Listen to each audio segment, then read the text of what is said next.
the beast, and his dwelling was upon the wild asses. They fed him with grass like oxen, and his body was wet with the dew of heaven, till he knew that the Most High God ruled in the kingdom of men, and that he appointeth over whomsoever he will.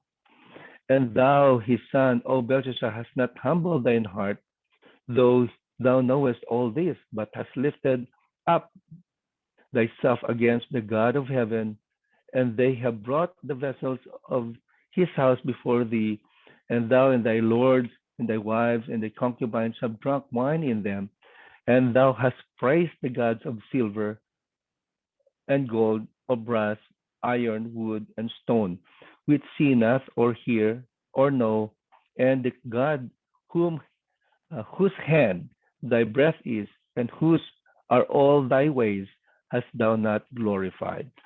Then was the part of the hands sent from him, and this writing was written.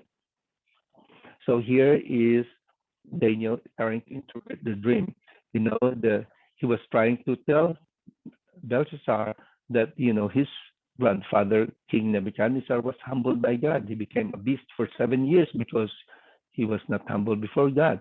But now it is your turn to be king. You did not humble yourself, but instead you committed sacrilegious by using the holy cups of gold and silver in your partying here, and praise the gods of the wood, stone, iron, and gold. And this is the writing that was written. Many, many tekel sin. This is the interpretation of the thing. Many, God has numbered the kingdom and finished it. Tekel, thou art weighed in the balances and found wanting. Peres, thy kingdom is divided and given to the Medes and the Persian. Then commanded Belshazzar that they clothe Daniel with scarlet and put a chain of gold about his neck, and made a proclamation concerning him that he would be the third ruler of the kingdom. In that night was Belshazzar the king of Chaldeans slain, and Darius the Median took the kingdom, being about 62 years old. So here, no matter how much preparation they have, of high wall in Babylon, but because they did not glorify God, even though human point of view that it was impossible for human to conquer Babylon, but it was conquered because God has willed that the kingdom of Babylon has to be replaced by another kingdom.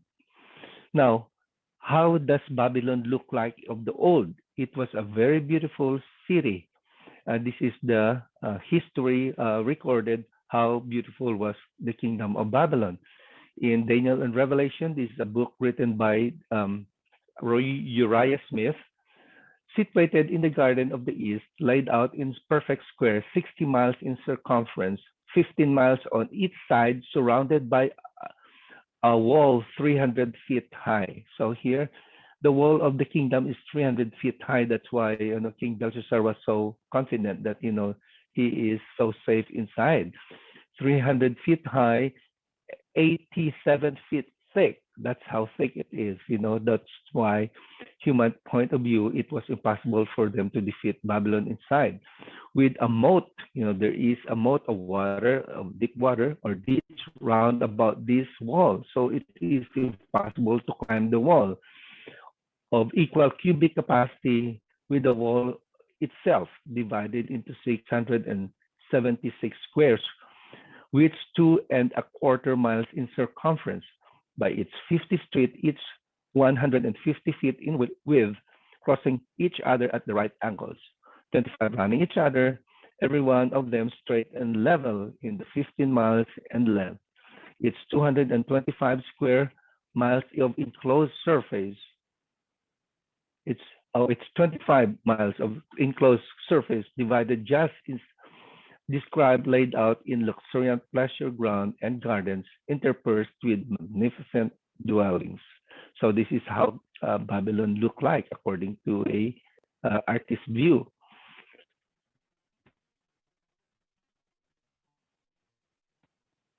Okay, this city was 60 miles of moat. It's 60 miles of outer wall. It's 30 miles of river through its center, and it's 150 of solid brass. It's hanging gardens. So here, the gate was of solid brass. It is impossible to break it. And in the old times, one of the wonders of the world is the hanging gardens of Babylon, which Nebuchadnezzar um, designed. Okay, rising terrace above terrace till they equaled in height the walls themselves.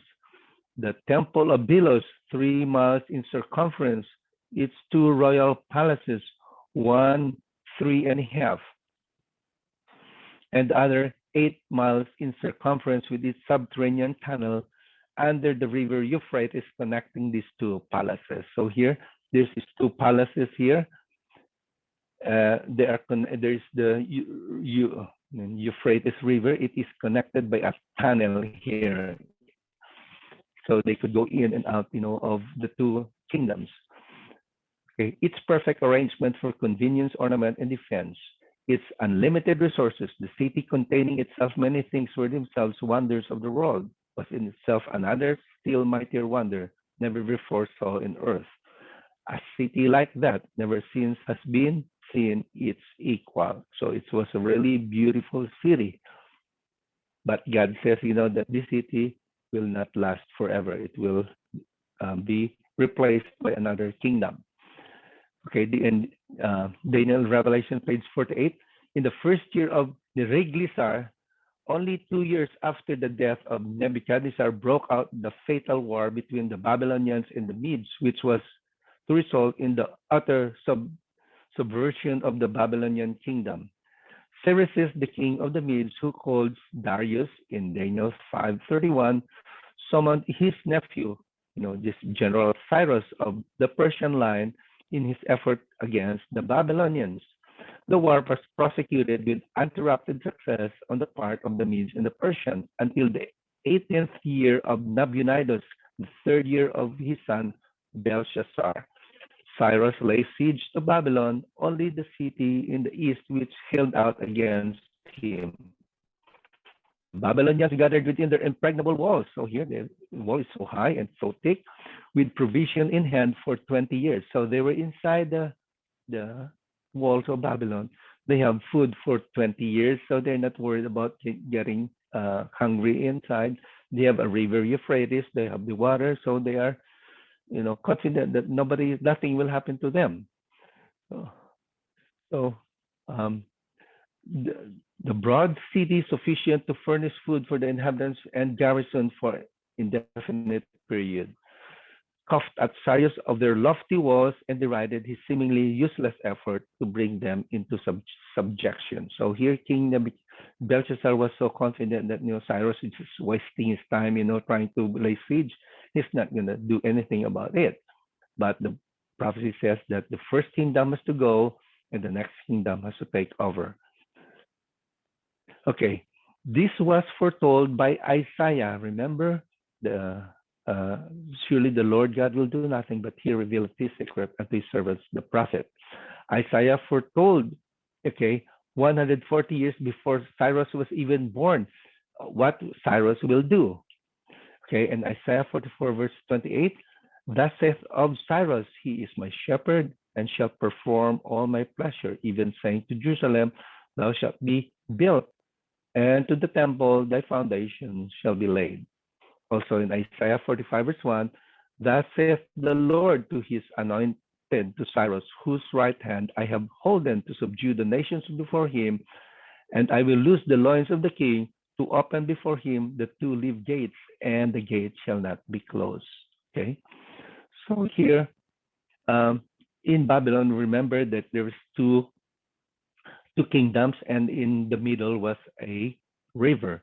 And in this river, underneath the river, there were two gates that are not closed because it is underwater. But Cyrus, during the time of the siege, diverted the water of river Euphrates to a big dam. And so what happened?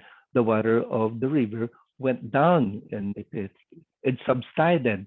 And when it subsided, the soldiers of Cyrus was able to march through the river and enter those two leaf gates that were open according to the prophecy of Isaiah. And so they were able to get in there at night when the king was having partying and all the people probably were drunk and sleeping, and they entered there and slaughtered the Babylonians, and King Belshazzar died during that night. Now it's the second, it is now the Medes and the Persian kingdom. Okay. In Daniel chapter 8, okay, this is the description of Daniel about the kingdom of the Medes and the Persian. In Daniel 8, verse 2 to 8, and I saw in a vision, and it came to pass when I saw that I was in Shushan in the palace, which was in the province of Elam. Okay, this is now, he was in Shushan or in Persia, or nowadays it's called Iran. And I saw in a vision, I was in the river Ulai, and I lifted up mine eyes and saw, and behold, there stood before the river a ram, which had two horns right here. And the two horns were high, but one was higher than the other, and the higher came up last.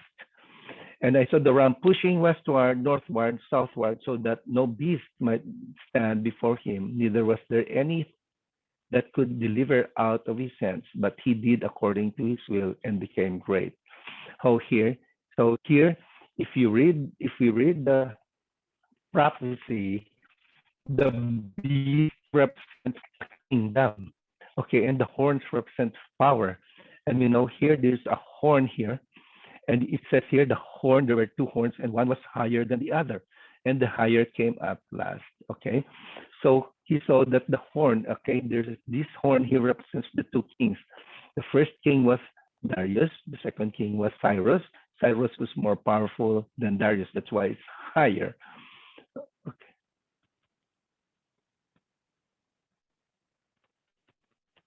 And what happened to the Syrian, Medes Persian kingdom? And I considered, let's continue reading the book of Daniel.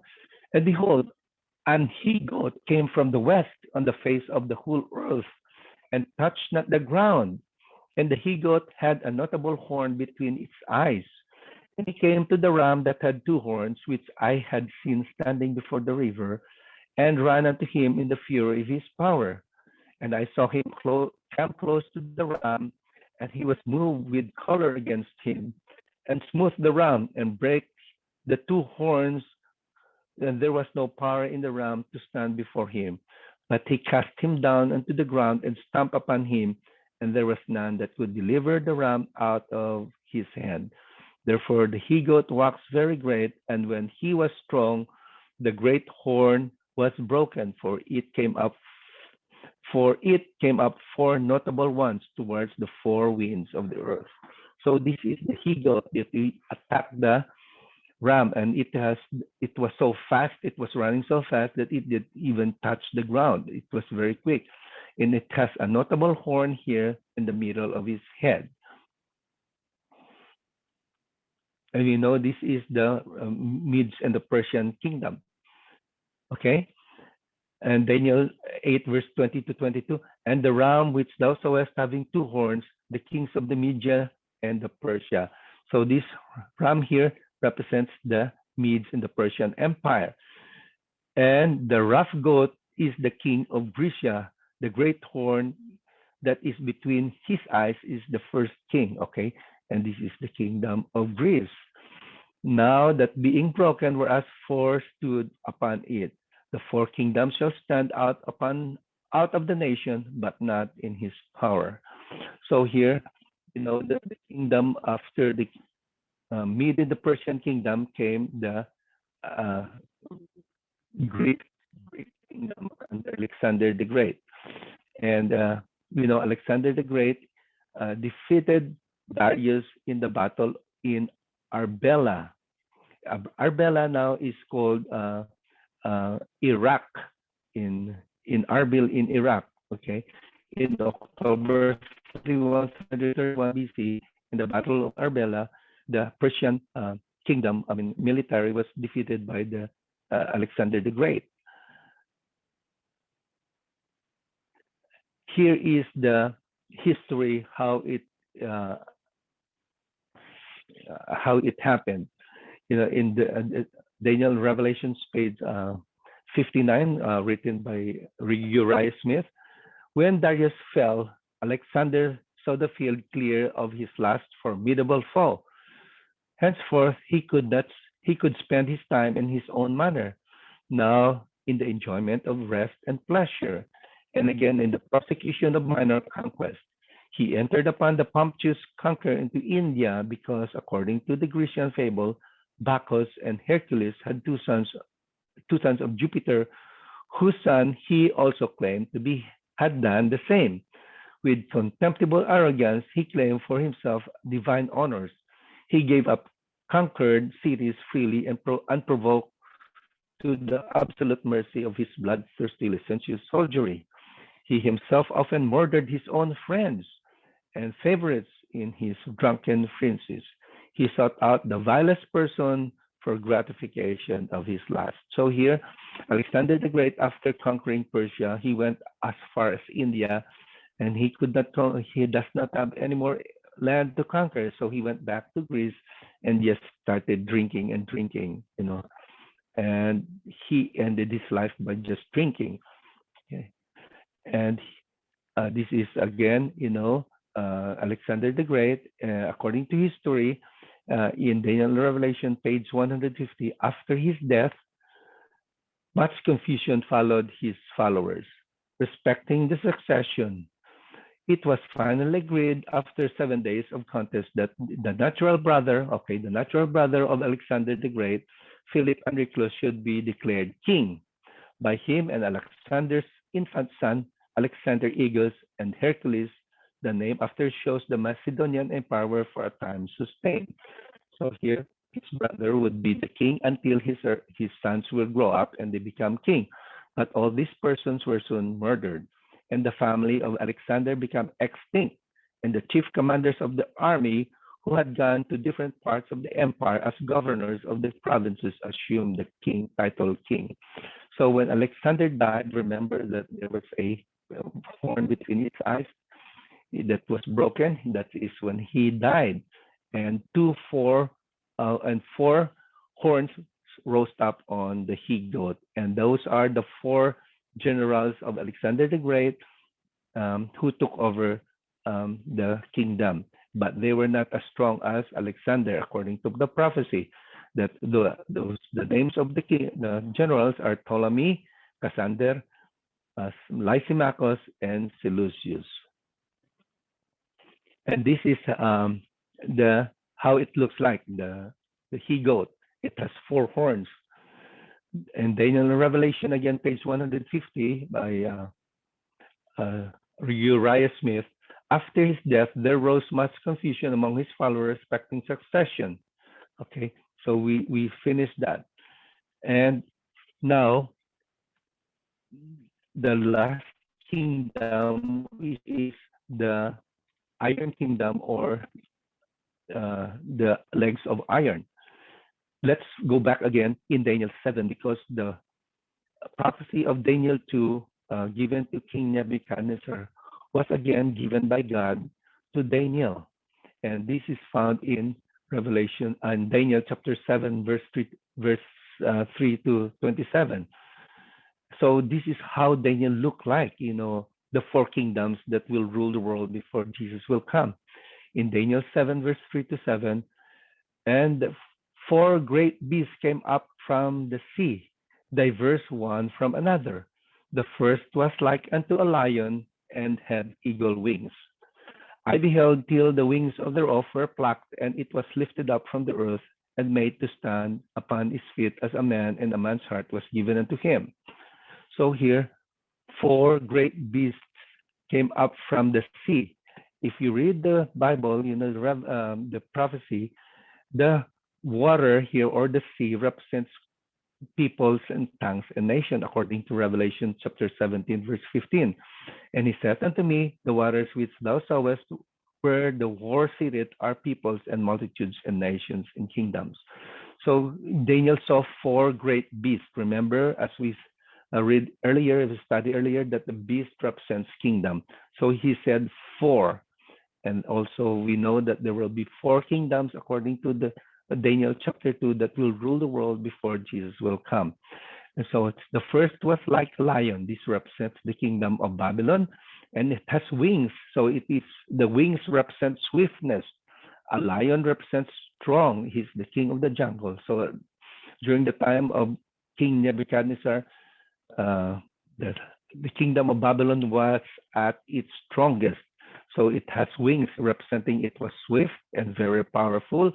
But after the death of King Nebuchadnezzar, it started to degrade its power. And so the wings were plucked out. Okay.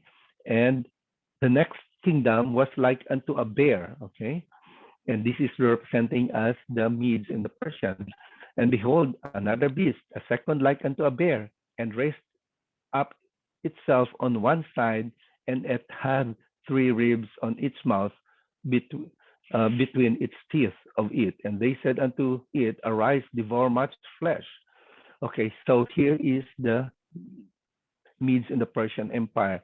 The one side is higher than the other, as the horn was higher than the other, meaning to say that there were two kings. The first king was not as powerful as the second kings. The three ribs here represents the kingdoms of Babylon, of Libya, and Egypt that were conquered by the kingdoms of the Medes and the Persian. And and then the third beast was like unto a leopard. Remember, leopard was a swift animal. And remember, Alexander the Great, this is the Greek Empire, um, is swift. We know the he goat was not touching the ground. And it look at the prophecy, it says it has four wings. That means that the military of Alexander the Great, when they move quick, they move fast. Okay, I beheld, okay, and lo, another like a leopard, which has upon the back of it four wings of a fowl.